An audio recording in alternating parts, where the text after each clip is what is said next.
ভাবিয়ে অনেকদিন পরে বাবার বাড়ি থেকে আসছে, দেশের সার্বিক পরিস্থিতি নজরে রাখতেছিল। আমার আইসকে গাড়ি ভাড়া দাও, তোমরা গাড়ি ভাড়া দিবা যারা নিউজ করছো। কেন কেন তোমাকে গাড়ি ভাড়া দিব? 32 নম্বর। তোমরা যেই গল্প বানাইছো আর কইছো যে 32 নম্বরের নিচে আয়না ঘর আছে, তা আমিও গেছি, শখে শখে সারা দেশের মানুষ গেছে, আমরাও গেছি।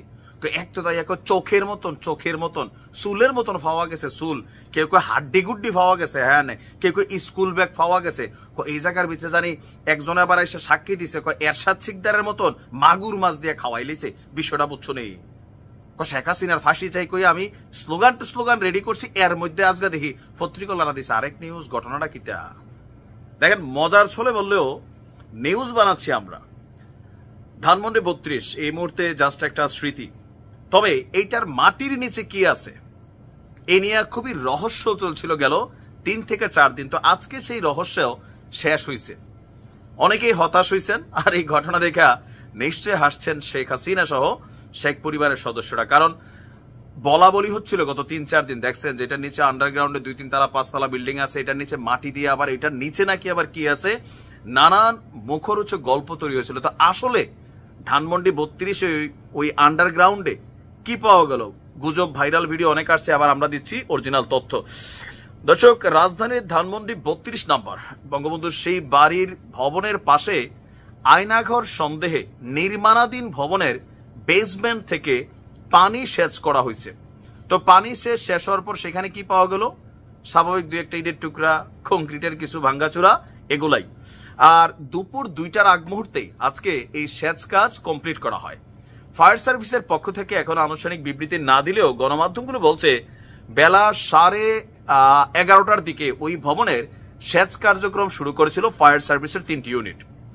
একটি সেচ যন্ত্রের মাধ্যমে এই পানি সেচ কার্যক্রম পরিচালনা করে। নির্মাণাধীন ভবনের নিচতলা থেকে সেচ যন্ত্রের সাহায্যে পানি তুলে ধানমন্ডি লেকে নিয়ে সেই পানি ফেলা হয়েছে। সরেজমিনে দেখা যাচ্ছে যে ভবনের নিচ থেকে সেচ যন্ত্রের মাধ্যমে পানি তোলার পর আন্ডারগ্রাউন্ডে নোংরা আবর্জনা এবং ভাঙা ইটের টুকরা দেখা গেছে।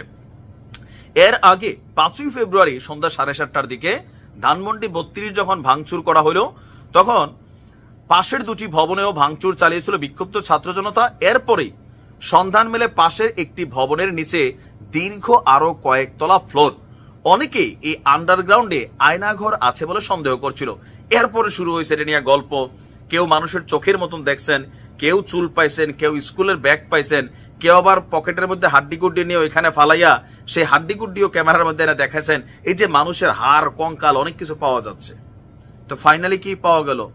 বাবাজি কা ঠুল্লু। আর গণমাধ্যম এটা নিয়ে গেল কয়েকদিন যা করছে, আমি নিউজটা করি নাই, কারণ আমি বুঝতে পারতেছিলাম ভাই উন্নত বিশ্বে মাটির নিচে 10 তলাও হয়। তো ওইখানে একটা ভবন হয়তো নির্মাণ হচ্ছিল আন্ডারগ্রাউন্ডে, হয়তো কোনো পরিকল্পনা ছিল, কিন্তু আয়নাঘর যেখানে থাকার দরকার সেখানে আছে কিনা এটা ডক্টর ইউনূস কিন্তু দেশি বিদেশি মিডিয়া নিয়ে আপনার দেখতে যাবে। সেই পর্যন্ত অপেক্ষা করুন। আর সোশ্যাল মিডিয়াতে যে কোনো কিছু দেখলেই বিশ্বাস করেন না।